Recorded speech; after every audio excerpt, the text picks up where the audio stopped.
এয়া আমাৰ বিতুপন ৰাইডঙীয়া দদাইদেউ এখেতৰ যোগেদিয়ে মই আমাৰ হোৱাটছআপ গ্ৰুপ এটি খুলি থৈছে বুলি গম পাইছিলোঁ ছ'চিয়েল মিডিয়াৰ যোগেদি কেইষাৰমান কওক আমাৰ ৰাইডঙীয়া বংশৰ বিষয়ে।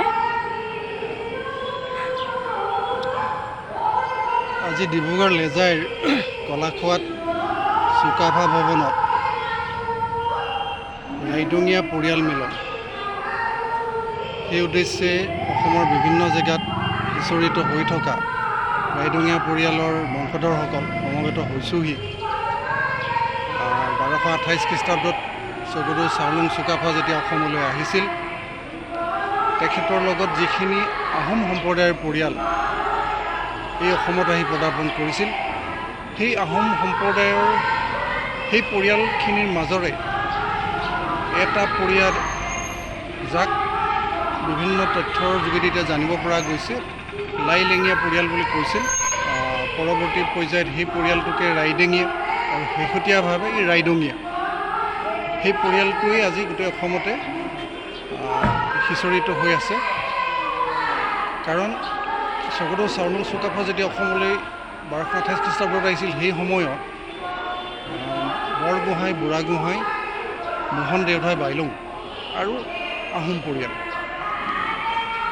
এই মোহন দেওধাই বাইলুং তেখেতলোকৰ মূলতঃ দায়িত্ব আছিল আহোমৰ যি সামাজিক ৰীতি নীতি পৰম্পৰা সেই সকলোখিনি চোৱা চিতা কৰিব লাগে আৰু সেই অনুসৰি মোহন দেওধাই বাইলুঙে আহোমৰ পৰম্পৰাগত সেই সকলোখিনি দিশ চোৱা চিতা কৰিছিল।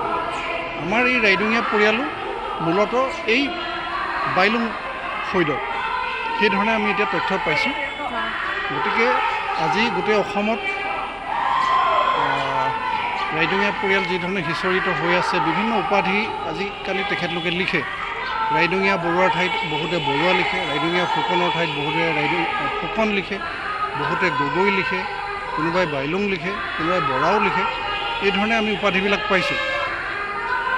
কিন্তু এটা কথা আমি শেহতীয়াভাৱে জানিছোঁ যে স্বৰ্গদেউ গদাধৰ সিংহই তেখেতৰ দুজন পুত্ৰ লাই আৰু লেচাইক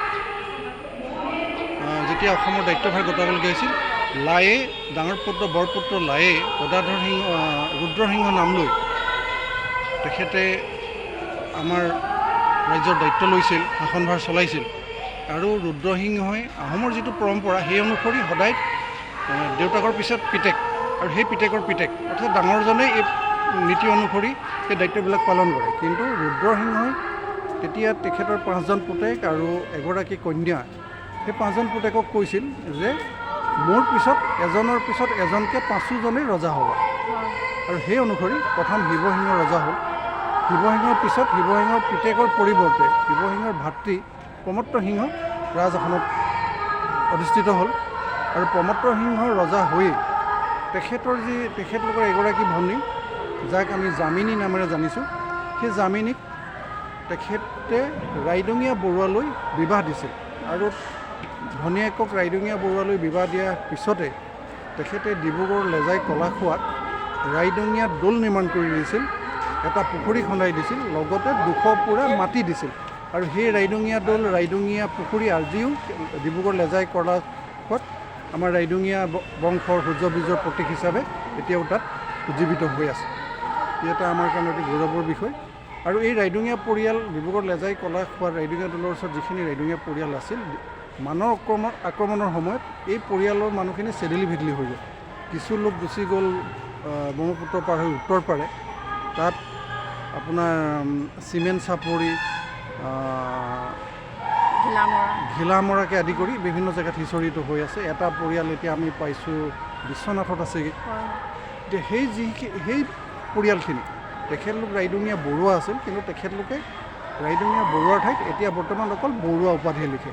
ঠিক সেইদৰে শিৱসাগৰ জিলাৰ বকতা নেমুগুৰি তাতো ৰাইডঙীয়া পৰিয়াল আছে, সেইখিনি ৰাইডঙীয়া ফুকন, কিন্তু তেখেতলোকে ফুকন লিখে, ৰাইডঙীয়াটো বহুতে নিলিখে, বহুতে ৰাইডঙীয়া ফুকনো লিখে।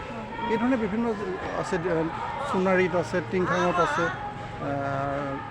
ডিব্ৰুগড় বিভিন্ন জিলাত আছে, ইফালে মাকুমত আছে, জাজিত আছে, শিৱসাগৰৰ বিচাৰমুখ লেপাৰী গাঁৱত আছে, এনে বিভিন্ন জেগাত আমাৰ মানুহ আছে। নগাঁৱতো ৰাইডঙীয়া বুলি এটা অঞ্চল আছে।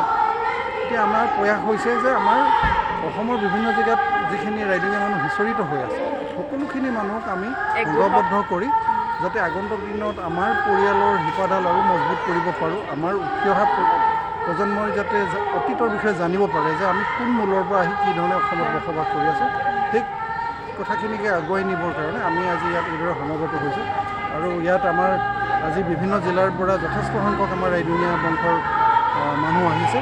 আৰু আমি নিশ্চিত আগন্তুক দিনত আমাৰ এই ৰাইডঙীয়া পৰিয়ালৰ মানুহখিনি সংঘবদ্ধ হৈ শক্তিশালীভাৱে আগুৱাই যাব পাৰিম আৰু অসমৰ যিমানখিনি স্থানত ৰাইডঙীয়া মানুহ আছে সকলোখিনিৰ লগত আমাৰ যোগাযোগ সম্ভৱ হৈ উঠিব আৰু আমি শক্তিশালীভাৱে আগুৱাই যাব পাৰিম। ধন্যবাদ।